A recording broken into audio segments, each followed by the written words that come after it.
조이대 당장 기자회견 열어서 이재명에게 거부권 행사 압박하라. 자, 법원이 이렇게 나약하게 무기력하게 나가면은 저는 이거 정말 역사에 재짓는 거라고까지 생각을 하게 됐습니다.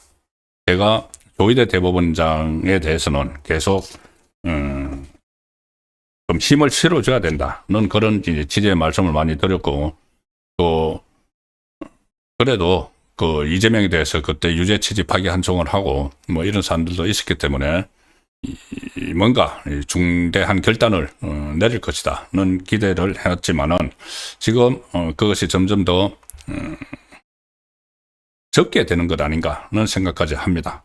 그런데 만약에 박영재 법원 행정처장이 사퇴를 했죠. 그런데 대법관 자리는 그대로 가지고 있습니다. 법원 행정처장만 사퇴를 하니까 정청래 쪽에서 아주 그 모욕적으로 조이대 나가라고 하고 있죠. 뭐 정청래 같은 경우는 무슨 뭐 울면서 나갈 거냐, 웃으면서 나갈 거냐, 이런 정말 대법원장에게 그런 조롱까지 하면서 압박을 하고 급박을 하고 있는 상황이죠. 그러면 대법원에서 이제 뭔가 결정을 좀 내려야 됩니다. 자, 일단 내일 이 출근길에 조이대 대법원장이 또 뭐라고 이야기를 하겠지만은 그걸로 그쳐서는 안 되죠. 기자회견을 열어서 강력하게 이재명에게 요구를 해야 됩니다. 바로 연휴 동안 통과된 세 개의 그 사법 악법, 대법관 정원법하고 재판소원제하고 그다음에 이 법외국제, 이 세 가지에 대해서 지금 법안이 다 본회의 통과됐고 이제 남은 것은 그것을 국무회의에서 의결을 하는 거죠. 그러면은 이재명이 마지막에 이거를 거부권을 행사를 하면 됩니다. 그런데 안 하겠죠. 자기들끼리 전부 다 필요에 의해서 하는 거니까는. 일단 사법부를 장악을 하고 장기 집권을 도모하기 위해서 사법부를 장악을 하고 그다음에 이재명의 이 재판 리스크, 이재명 재판 리스크 3중으로 방탄해 놓은 겁니다. 일단 대법원으로 재판이 다 올라오면은 이 자파 대법관으로 다 채워놔가지고 거기서 무죄 취지 파기환송을 하려는 그것도, 그리고 그 사이에 이 재판을 한 판사들을 급박하기 위해서 징역 10년까지 살릴 수 있다. 이 법외국제. 그것도 못 믿어서 마지막에 자파가 점령하고 있는 헌재로 다시 한번 보내던 사심제. 이거 뻔하죠. 그러니까는 그냥 놔두면은 안 할 겁니다. 거부권 행사 안 하고 그냥 땅땅 두드리겠죠. 그래서 이 가장 당사자이고 사법부가 말살될 위기에 처했으니까 조이대 대법원장이 기자회견을 열어서 내일이라도 당장 기자회견을 열어서 국민들에게 이 상황을 설명을 하고 이 세 개의 법안이 어떤 악영향을 미치는지, 이것은 사법체제를 흔들고 상권 분립을 흔드는 것이고 결과적으로 국민에게 다 피해가 가는 것이고 이것은 이재명 방탄법이고, 그래서 공개적으로 이재명에게 거부권 행사를 요구를 해야 됩니다. 만약에 거부권 행사 요구를 하지 않으면은 국민이 판단을 하겠죠. 거부권을 행사를 요구를 했는데 받아들이지 않으면은 국민이 판단하겠죠. 그래서 국민들께 정확히 알리는 그 역할을 조이대 대법원장이 내일이라도 해야 된다는 말씀을 드리고, 지금 일단 내일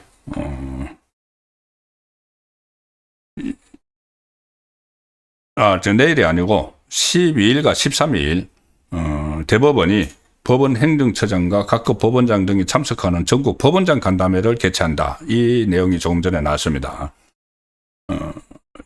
민주당이 법조계 안팎의 오류에도 이른바 사법개혁 3법을 국회 본회의에서 통과시키면서 조이대 사법부가 대혼란에 빠졌고, 그래서 이 법원 행정처장과 각급 법원장, 지난번에 뭐 전국 법원장 회의에서도 어떤 성토만 있었지 어떤 행동에 대해서는 실제로 들어간 것이 없죠. 그래서 이것도 뭐 전국 법원장의 뜻을 모아야 되겠지만은 그 전이라도 이재명이 국무회의에서 이것을 의결을 하기 전에 조이대 대법원장이 기자회견을 해서 이거를 밀어붙여야 된다는 그 강하게 요구를 해야 된다는 생각입니다. 그리고 장동혁 대표도 지금 마찬가지 요구를 하고 있습니다. 장동혁 대표가 오늘 최고위원회의를 했는데 거기서 이렇게 이야기합니다. 2026년 3월 1일은 대한민국 헌정 종말의 날로 기록될 것이다. 이재명에게 일말의 양심이라도 있다면 3대 악법 모두 거부권을 행사해야 된다. 역시 거부권 행사를 요청을 하고 있는데 정치권에서 이렇게 하는 것보다는 조희대 대법원장이 직접 기자회견을 열어서 국민에게 왜 거부권을 행사해야 되는지를 설명을 해서 이거를 이슈로 만들어야 됩니다. 특히 이재명 방탄 목적이라는 것을 분명히 각인을 시켜야 되는 거죠. 그래서 장동혁 대표는 이재명에게 거부권 행사를 요구를 하면서 내일 국회에서 청와대까지 도보 행진을 합니다. 그래서 장애 투쟁을 이제 돌입하기로 했고 전국 순회 여론조도 검토를 하고 있는데 지금 그 강경 대응에 지금 나선 거죠. 내일 일정을 잠시 좀 말씀을 드리겠습니다. 이렇게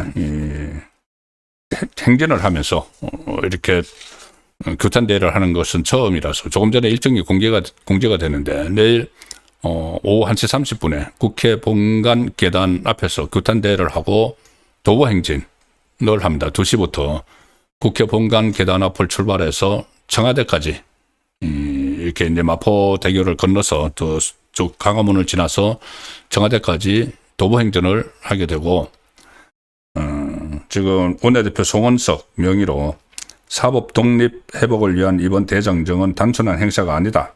헌정 질서를 바로 세우기 위한 실천이다.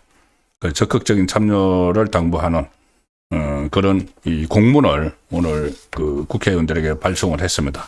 지난번에 보면은 이런 그 공문을 띄우고 해도 국회의원들 참여율이 굉장히 낮았죠. 국민의힘. 근데 지금은 바로 이 사법부가 무너지면은 뭐 나라가 무너지는 그런 상황이나 다름없습니다. 그렇기 때문에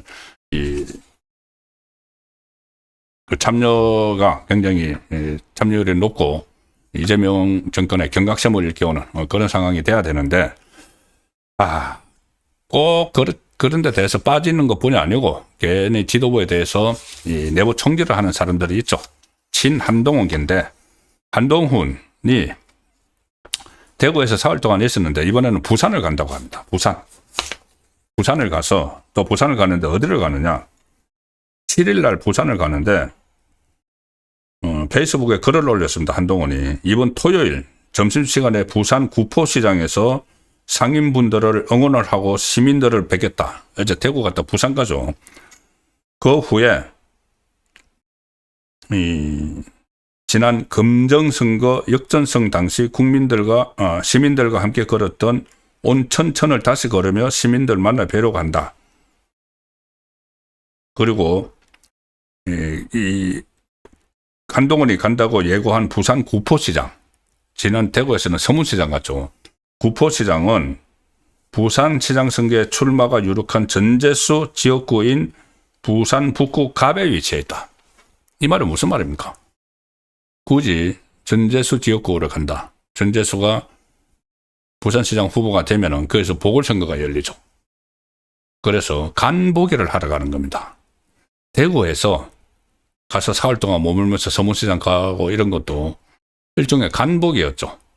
거기서 대구에서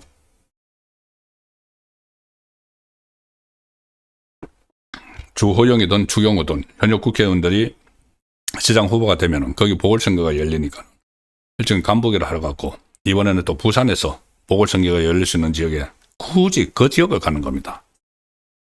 그래서 이제 한동훈은 이렇게 하면은 어떤 뭐 출마할 지역을 찾아다니는 여기저기 찾아다니는 그리고 대구든 부산이든 본인의 연고가 있는 것이 아니죠.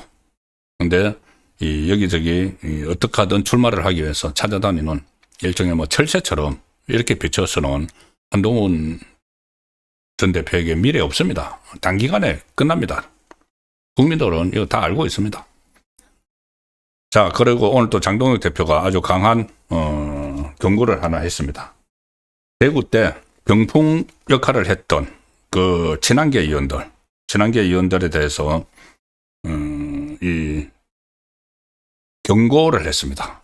경고를 날렸고, 친한계가 6.3 지방선거를 앞두고 대구 일정을 지원한 데 대해서 비판적인 의견을 오늘 최고위원회에서 그 지도부 사이에서 나왔고, 그래서 거기에 대해서 이 장동혁 대표도 해당 행위로 볼 수 있다, 이렇게 했기 때문에 그때 원외 당협위원장들이 친한계 그 병풍을 쓴 그 의원들, 배현진을 비롯해서 이 의원들에 대해서 윤리에 제소하겠다는 뜻을 밝혔죠. 그래서 장동혁 대표가 여기에 이제 힘을 실어줬기 때문에 이 부분도 제소가 될 것 같습니다. 말씀드린 대로 지금 도보 행진도 하고 전부 다 이 총력 투쟁에 국민의힘이 나섰는데, 계속 이렇게 한동훈은 뭐 제명이 됐으니까 뭐 어떻게 한동훈이 다니는 거는 뭐라고 할 수는 없는 거죠, 당 지도부에서. 그런데 거기에 현역 국민의힘 소속 국회의원들이 병풍을 쏘고 하는 거, 그것은 분명히 단속을 해야 됩니다. 제가 끝내기 전에 사진을 좀 한 장 보여드리겠습니다. 이게 어떤 사진이냐면, 저번에 룰라 브라질 대통령이 와서 저 사진이 한번 화제가 됐죠. 이게 룰라 대통령이 과거 손영공 시절에 왼쪽 새끼 손가락이 이제 그 절단이 돼서 손가락이 4개인데, 그때 저 손가락 없는 이 장갑을 우리 쪽에서 이제 분양할 때, 현충원 분양할 때 이렇게 준비를 해줬다. 그래서 룰라가 감격을 했다는 보도가 그때 계속 나왔죠. 여보, 이거 봐, 이런 장갑이야 하면서 아주 허무하게 감격을 해서, 그래서 그때 기사 내용들이 여보, 이 장갑 좀 봐, 브라질 대통령도 반한 청와대 의존, 청와대가 이제 저렇게 아주 배려를 해서 저렇게 만들어서 줬다는 겁니다, 현충원에 참배할 때. 그리고 다른 신문은 아내에게 자랑까지, 장갑 하나로 브라질 룰라 대통령 감격하게 만들었다. 새끼손가락 없는 장갑 준비한 한국, 디테일한 의전에 눈길이 간다. 국빈에 대한 예우가 돋보였다. 역시 SNS에 역시 이재명이다. 맞아, 저 장갑 지금 여기저기 언론에서 확인이 되고 있습니다. 한국에서 만든 것이 아니고 브라질에서 만들어서 준비해 갖고 왔다는 겁니다. 근데 저걸 마치 이 청와대에서 세심한 의전을 했다고 하면서 막 기사가 쏟아지는데도 청와대나 여권에서는 다 알면서, 룰라 대통령이 브라질에서 다 만들어 갖고 왔다는 거 다 알면서 시침이 뚝 떼고 있었던 거죠.